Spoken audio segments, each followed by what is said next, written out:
आज तो काफी काम है, तो तुम आज यहीं पर ठहर जाओ, सुबह होते ही चले जाना। लेकिन दिक्कत ये थी कि उन दिनों मेरे बोर्ड के एग्जाम चल रहे थे, जिस वजह से मुझे किसी भी हालत में अपने घर पर पहुंचना था। वैसे तो मेरा गांव यहाँ से बहुत ज्यादा दूरी पर नहीं था, लेकिन इसके बावजूद भी नाना जी ने मुझे जानबूझकर यहाँ रुकने का सुझाव दिया, मगर मैं रुकने को तैयार ही नहीं था। किसी भी हालत में मुझे अपने घर पहुंचना था। फिर किसी की बात न मानकर मैं अपने मामा के घर से निकल पड़ा। उस वक्त मेरे नाना जी ने एक बार फिर हर्ट किया और मुझे रोकने का प्रयास करने लगे, लेकिन आज मेरा मूड नहीं था और मुझे अपने एग्जाम की फिक्र हो रही थी कि कहीं मैं देरी से पहुंचा तो फेल ना हो जाऊं। ऊपर से आज पूरी रात मुझे पढ़ना भी था। फिर क्या था, मामा को बुलाया गया। एग्जाम की बात सुनकर तो मामा जी ने मुझे तुरंत अपने घर से रिहा कर दिया। सबसे पहले वो मुझे गांव तक छोड़ने आए। दरअसल उनका घर खेतों में पड़ता है, जहाँ से मैं एक बस स्टैंड तक पहुंचा और इस वक्त ठंड का मौसम था, तो ठंड और धुंध ने अपनी पकड़ जमा रखे थे। मेरे हाथ अपने आप ही कांप रहे थे। ठंड लगातार बढ़ती जा रहे थे और बस के आने का वक्त रात के 8:30 बजे का था, जो सीधे मुझे अपने घर के पास उतारते थे। बस का इंतजार करते हुए मैं बस डिपो के एक सीट पर बैठ गया और इतने में ही काफी देर इंतजार करने के बाद एक बस डिपो के अंदर दाखिल हुई। मैं अपना सारा सामान उठाकर बस के पास पहुंचा तो पता चला कि ये वो बस नहीं है। अपने आप में शर्मिंदगी महसूस करते हुए मैं वहां से वापस सीट पर बैठ गया। इस बार मैंने अपने दिमाग में एक बात घुसा ली थी कि चाहे कुछ भी हो जाए, मैं सोच समझकर ही बस की तरफ जाऊंगा। अब तक तो काफी देरी हो चुकी थी, रात के करीब 8:30 बजने को आए थे, लेकिन अभी भी बस का कोई नामो निशान नहीं था। मैं वहाँ के चौकीदार के पास पहुँचा और बोला, अरे भाई साहब, अभी तक बस नहीं आई, कितना टाइम और लगेगा? मेरी ये बात सुनकर वो चौकीदार बोल पड़ा, मगर आपको जाना कहाँ है, आपने ये नहीं बताया। तभी मैंने बताया कि मुझे काल नगर जाना है। मेरे मुंह से काल नगर का नाम सुनते ही चौकीदार एकदम से चौंक गया। तभी वो मेरी तरफ देखते ही बोला, क्या? लेकिन वहाँ तो सिर्फ एक ही बस जाती है और उस बस का वक्त तो रात के 11:30 बजे का है। आप तो बहुत जल्दी आ गए, लेकिन उस बस में जाने से पहले आपको ध्यान रखना चाहिए कि वो कोई नॉर्मल गांव का रास्ता नहीं है। मैं भी थोड़ा चौंकते बोला, नहीं, मैं काफी बार यहाँ से वहाँ का सफर तय करता हूँ, लेकिन आज तक तो मेरे साथ ऐसा कुछ भी नहीं हुआ जिसके बारे में आप बात कर रहे हैं। वो चौकीदार हल्का सा मुस्कुराया और बोला, हर चीज का एक संजोग होता है और जिस दिन संजोग से तुम्हारी मुलाकात होगी उस दिन तुम्हें अपने आप पर समझ आ जाएगा कि असल में पैरानॉर्मल एक्टिविटी की वास्तविकता क्या होती है। मैंने अपना चेहरा घुमाया और वापस से बेंच पर आकर बैठ गया। बकवास सुनने के लिए मेरे पास टाइम जो नहीं था। एक तरफ उस चौकीदार के प्रवचन सुनकर जहाँ मेरे कान पकने को आए थे, तो वहीं बस का अभी तक कोई भी ठिकाना नहीं था। इस बीच मैंने अपनी जेब से फोन निकाला तो मैंने देखा कि फोन की बैटरी तो लो हो चुकी थी, यानी कि यहाँ पर टाइम पास करने का जरिया भी समाप्त हो चुका था। तभी मैं अपने सर को खुजलाते हुए ठंड से बचने के लिए इधर उधर घूमता रहा, क्योंकि ठंड हद से ज्यादा बढ़ चुकी थी। खासकर ये बस डिपो थोड़ा सा अंडरग्राउंड में बना हुआ था, जिस कारण ठंड को ज्यादा ही लग रही थी। और सामने की ओर कुछ लोग बैठे थे, शायद वहाँ पर कोई कचौड़ी समोसे वाला था, जिसके अगल बगल में लोग ठंड से बचने के लिए खड़े थे। मेरी उम्र कम थी, लेकिन बावजूद इसके भी मैं उन बुजुर्गों के बीच आकर खड़ा हो गया। तभी मैंने देखा कि उन सभी बुजुर्ग लोगों के बीच भूत प्रेत की बातें चल रही थी। उनमें से एक आदमी ने कहा, इस बस डिपो के बाहर एक रेलवे ट्रैक पड़ता है, वहाँ पर एक भूतनी रहती है। तभी मेरे चेहरे पर एक हल्की सी मुस्कान थी, लेकिन मैंने उनमें से किसी को भी कुछ नहीं कहा, बस चुपचाप उनके अंधविश्वास में मग्न हो गया।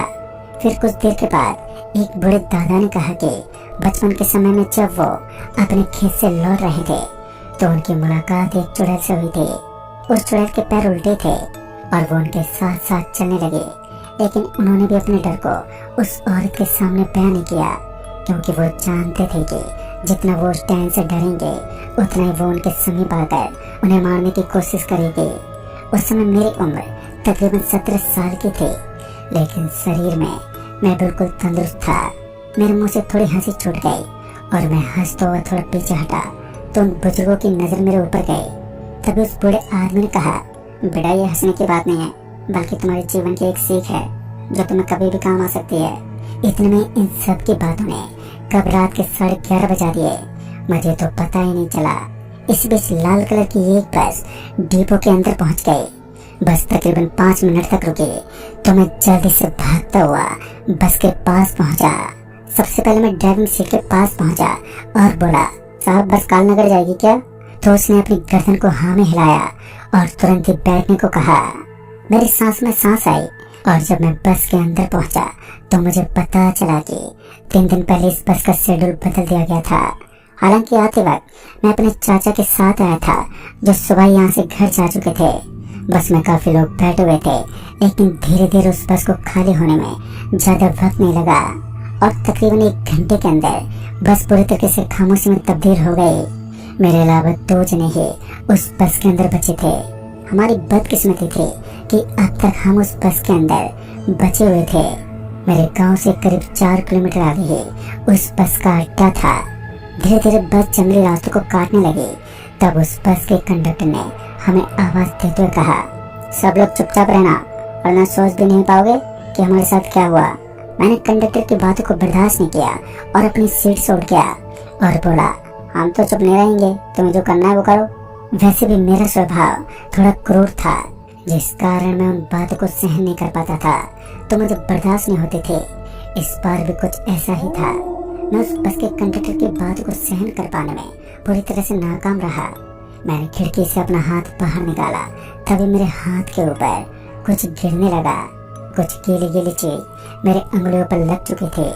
वापस मैंने अपने हाथ को बस के अंदर घुसाया तो मैंने देखा कि बस के बाहर की तरफ मांस के छींटों की बारिश हो रही थी।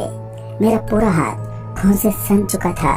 उस बस का कंडक्टर मेरे पास आते हुए बोला, अभी तो तुमने बस कुछ पल देखे हैं, अगर गलती से भी इस बस से नीचे उतरने की कोशिश की तो मौत तुम्हें स्वयं अपने साथ ही हम लोग तक लेकर जाएगी।